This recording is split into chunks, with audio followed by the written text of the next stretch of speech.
In this section we will see the semi-supervised machine learning. So in order to understand the nature of semi-supervised learning, we should first know what is supervised and unsupervised learning. So supervised learning is nothing but the learning where we are having the labeled data, and in unsupervised learning we are not having the labeled data. So semi-supervised is the idea which is present in between the supervised and unsupervised learning.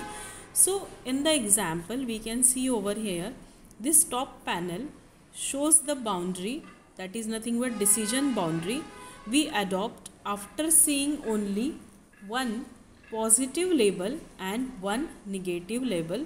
So this positive label is denoted by white circle and negative label is denoted by black circle, and this particular bottom panel shows the decision boundary that collects the unlabeled data, and that unlabeled data is denoted by the gray circles we can see over here.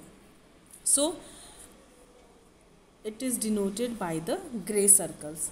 So the according to top panel there is the black and white labels on circles which are representing the positive and negative labels, and gray circles are representing the unlabeled data.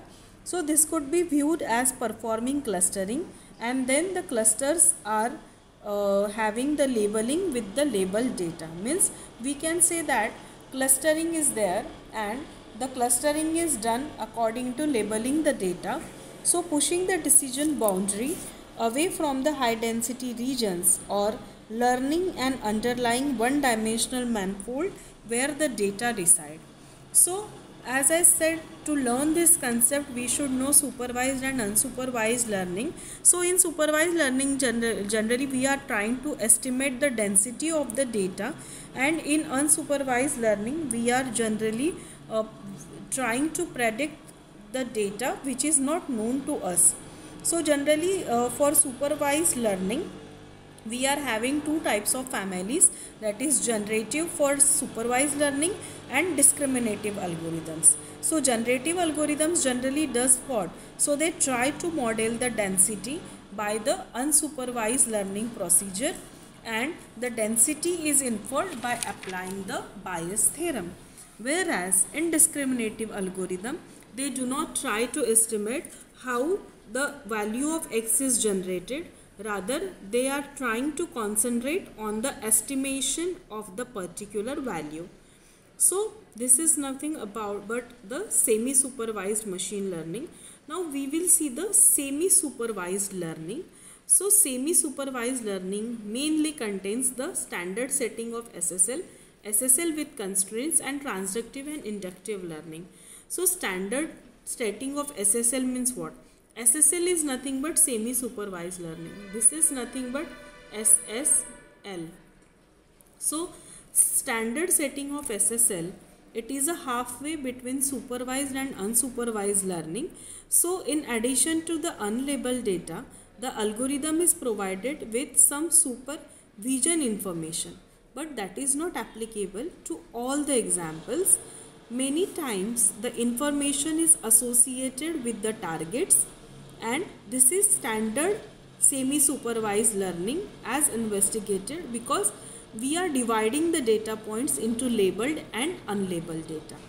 Then SSL with constraints. So SSL as unsupervised learning with the constraints may remain applicable when the points are having the same target. Means whatever points we are having, they are having the same target, and the number and nature of classes are not known in advance.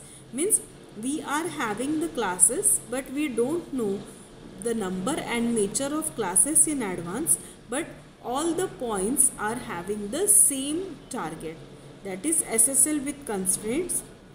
It is applicable in many situations when we are not having the knowledge about the nature and number of classes. Then transductive and inductive learning. So the problem related to SSL is generally overcome by the transductive learning.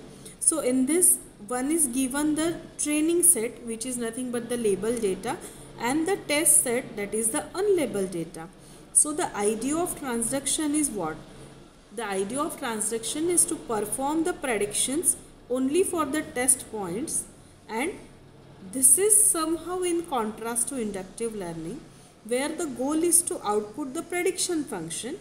So many methods generally are transductive because they are training the data and testing the data. Training data is nothing but the labeled data, and testing data is unlabeled data, means we are trying to test the point. That is nothing but transductive learning.